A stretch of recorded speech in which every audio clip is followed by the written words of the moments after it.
अस्सलामुअलैकुम नाजरीन, मैं हूं आपकी मेज़बान नाइला भट्टी और आप देख रहे हैं कसरे नूर न्यूज़ HD। खबरों के सिलसिले को आगे बढ़ाते हुए नजर डालते हैं आज की ताज़ा तरीन अपडेट्स पर। खबर शामिल करते हैं जहलुम से। राजा नबील मिन्हाज से तहसील दीना इकबाल टाउन में 5 करोड़ की कसीर फंड से सीवरेज पानी का इफ्तिताही तकरीब का इनका, जिसके मेहमान खुसूसी MPA राजा यावर कमाल थे। चौधरी गुलाम हुसैन UK और पख्तून अमन कमेटी के सीनियर नायब सदर रहमत शाह ने MPA राजा यावर कमाल का इस्तकबाल किया और इनमें साथ आने वाले मेहमानों मियाँ हारून, मियाँ नदीम, राजा सऊद को दिल की गहराइयों से वेलकम किया। तकरीब का आगाज़ तलावत कुरान पाक से किया। इसके बाद सियासी क़यादत ने बारी बारी खिताब किया।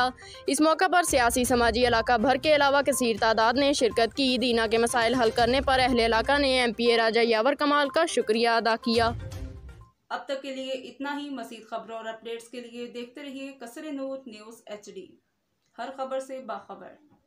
हमारे YouTube चैनल कसरे नूर न्यूज़ को सब्सक्राइब कीजिए, वीडियो को वॉच कीजिए। अगर हमारी वीडियो पसंद आए तो लाइक कीजिए, अपने दोस्तों से शेयर कीजिए।